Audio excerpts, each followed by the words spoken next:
February 2ಕ್ಕೆ ಚನ್ನಪಟ್ಟಣದಲ್ಲಿ ಕೃತಜ್ಞತಾ ಸಮಾವೇಶ ಏರ್ಪಡಿಸಿದ್ದೇವೆ ಎಂದ ಸಿಪಿ ಯೋಗೇಶ್ವರ್. ಫೆಬ್ರವರಿ 2ನೇ ತಾರೀಕು ಭಾನುವಾರ ಚನ್ನಪಟ್ಟಣದಲ್ಲಿ ತಾಲೂಕಿನ ಜನತೆಗೆ ಕೃತಜ್ಞತಾ ಸಮಾವೇಶವನ್ನು ಏರ್ಪಡಿಸಿದ್ದೀವಿ.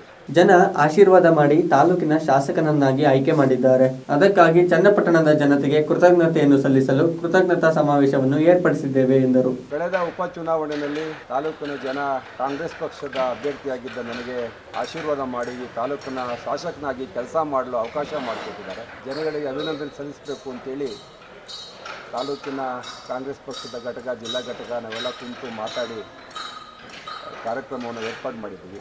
ತಾಲೂಕಿನಾದ್ಯಂತ 50,000ಕ್ಕೂ ಹೆಚ್ಚಿನ ಜನ ಸೇರುತ್ತಾರೆಂದು ಭರವಸೆ ಇದೆ ಎಂದರು. ತಾಲೂಕಿನಾದ್ಯಂತ ಸುಮಾರು 50,000ಕ್ಕಿಂತ ಹೆಚ್ಚಿಗೆ ಜನಸಾಮಾನ್ಯರು, ನಾಗರಿಕರು ಸೇರ್ತಾರೆ ಅನ್ನೋ ಒಂದು ಆತ್ಮವಿಶ್ವಾಸ ನಮ್ಮದು. ಈ ಸಂದರ್ಭದಲ್ಲಿ ಮಾಧ್ಯಮಗೋಷ್ಠಿಯನ್ನು ಕರೆದ ಸಿಪಿವೈ, ರಾಜ್ಯದಲ್ಲಿ ಅತಿ ಹೆಚ್ಚು ಹಾಲು ಉತ್ಪಾದನೆ ಮಾಡುವ ತಾಲೂಕು ನಮ್ಮದು. ಆದರೆ ಇಡೀ ದೇಶದಲ್ಲಿ ಕಡಿಮೆ ರೇಟ್ ಕೊಡೋದು ಕರ್ನಾಟಕದಲ್ಲಿ ಮಾತ್ರ. ಸಿಎಂ ಸಿದ್ದರಾಮಯ್ಯರವರು ಬೆಲೆ ಜಾಸ್ತಿ ಮಾಡುತ್ತೇನೆಂದು ಹೇಳಿದರು. ಅದನ್ನು ಮಾಡಬೇಕೆಂದು ಒತ್ತಾಯ ಮಾಡಿದರು. ಮಾಧ್ಯಮದ ಮುಖಾಂತರ ಈ ವಿಚಾರವನ್ನು ತಾಲೂಕಿನ ಜಿಲ್ಲೆಯ ಜನತೆಗೆ ತಿಳಿಸಲಿಕ್ಕೆ ನಮ್ಮನ್ನು ಕರೆದಿದ್ದೀವಿ.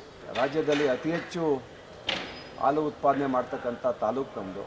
ಹೈನುಗಾರಿಕೆಯಲ್ಲಿ ನಮ್ಮ ಜನ ಭಾಳಷ್ಟು ನೊಂದೋಗಿದ್ದಾರೆ. ಇಡೀ ದೇಶದಲ್ಲಿ ಅತಿ ಕಡಿಮೆ ರೇಟ್ ಫಿಕ್ಸ್ ಮಾಡಿರೋದು ಹಾಲಿಗೆ ಕರ್ನಾಟಕದಲ್ಲಿ ಮಾತ್ರ. ಬೆಲೆ ಜಾಸ್ತಿ ಮಾಡ್ತೀವಿ ಅಂತ ಹೇಳಿದ್ರು, ಅದನ್ನು ಮಾಡಬೇಕು ಅನ್ನೋ ಒಂದು ಒತ್ತಾಯ.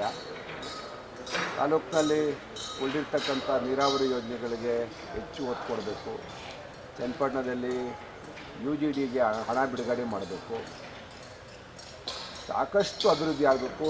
ಜಿಲ್ಲೆಯಲ್ಲಿ ಆನೆ ಹಾವಳಿ ಇದೆ. ಸುಮಾರು 300 ಕೋಟಿ ರೂಪಾಯಿಗಿಂತ ಹೆಚ್ಚಿಗೆ ಹಣ ಬೇಕು. ಆನೆ ಹಾವಳಿನ ನಿಯಂತ್ರಣ ಮಾಡಬೇಕಾದ್ರೆ 100 ಕಿಲೋಮೀಟ್ರು ಬೇಲಿ ಹಾಕಬೇಕು, ರೈಲ್ವೆ ಬ್ಯಾರಿಕೇಡ್ ಹಾಕಬೇಕು, ಆನೆ ಕಾಡಿಂದ ಬರ್ದಂಗೆ ತಡಿಬೇಕು. ಇದಕ್ಕೆಲ್ಲ ಸಾಕಷ್ಟು ಅನುದಾನ ಬೇಕು. ಸರ್ಕಾರದಿಂದ ಹಣ ಸಿಗಬೇಕು ನಮಗೆ.